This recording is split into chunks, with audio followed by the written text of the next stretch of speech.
اعوذ باللہ من الشیطان الرجیم بسم اللہ الرحمن الرحیم والسارق والسارقۃ فاقطعوا ایدیہما، اور چوری خواہ مرد کرے خواہ چوری کرنے والی عورت ہو، ان دونوں کا ہاتھ کاٹ دو، ایک ایک ہاتھ، ایدیہما ان کے ایک ایک ہاتھ کاٹ دو، جزاء بما کسبا، یہ بدلہ ہے ان کے کرتوت کا، نکالا من اللہ، اور یہ عبرتناک سزا ہے اللہ کی طرف سے۔ اب دیکھیے یہاں میں مثال دیتا ہوں آپ کو اہل قرآن کی حکمت اور ان کی سمجھداری کی۔ غلام احمد پرویز صاحب کہتے ہیں کہ یہ جو ہے کہ ہاتھ کاٹ دو چور کا، اس کا مطلب ہے ایسا نظام بنا دو کہ چوری کی ضرورت ہی نہ پڑے۔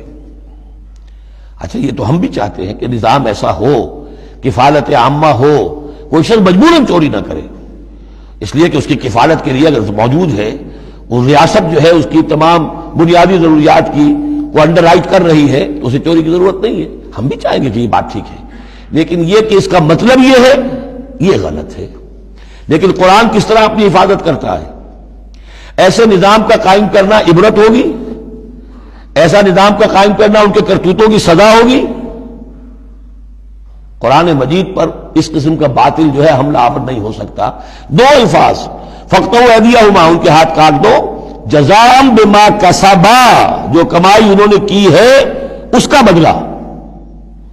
اچھا جو کمائی انہوں نے کی اس کا بدلہ یہ ہے کہ اچھا نظام قائم کرو۔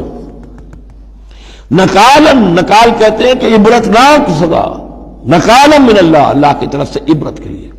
اور یہ اسلام کے اندر جو تعزیرات ہیں اور حدود ہیں اور سزائیں ہیں، ان کے لیے لفظ نکال بہت اہم ہے۔ عبرتناک سزا، اگرچہ شہادت کا قانون بڑا سخت رکھا ہے، شبہ ہو تو ملزم کو چھوڑنے کی ہدایت ہے۔ جو آج بھی دنیا کے اندر جو اصول ہے کہ جو بھی ڈاؤٹ ہے اس کا فائدہ جو ہے، شک کا فائدہ وہ ملزم یا ملزم کو جائے گا، لیکن یہ ساری کے باوجود اگر ثابت ہو گیا ہے، اب سزا وہ دو کہ ایک کو سزا ملے اور لاکھوں کی آنکھیں کھل جائیں، تاکہ آئندہ سے پھر یہ جرم کرنے کی ہمت کسی میں نہ ہو۔ یہ جو ڈیٹرنس ہے، اس طرح کی سزائیں کہ جن سے برائی جو ہے اس کو استحصال معاشرے سے کیا جا سکے، یہی واحد ذریعہ ہے۔ ورنہ دنیا میں امریکہ جیسی کلچر سوسائٹی کے اندر بھی موسٹ ہینس کرائم موجود ہے، بڑا ہی گھناؤنا جرم موجود ہے، اس لیے کہ اس قسم کی سزائیں ہیں ہی نہیں۔ لوگ جرم کرتے ہیں، جیل میں رہے، عیش کیا، کچھ دیر کے بعد پھر آئے، پھر جرم کیا، پھر چلے گئے، باہر جا کے کیا کریں گے، وہاں تو سرکاری مہمان ہیں۔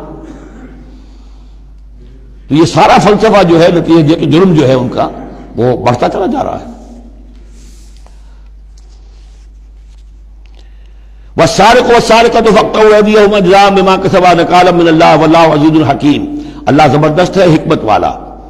فمن تاب من بعد ظلمہ واصلح فإن اللہ یتوب علیہ، تو جس نے بھی توبہ کر لی اس کے بعد اپنے ظلم اور اپنے جرم کے پیچھے واصلح اور اصلاح کر لی، تو اللہ قبول کرتا ہے اس کی توبہ کو۔ ان اللہ غفور الرحیم، یقیناً اللہ غفور الرحیم ہے۔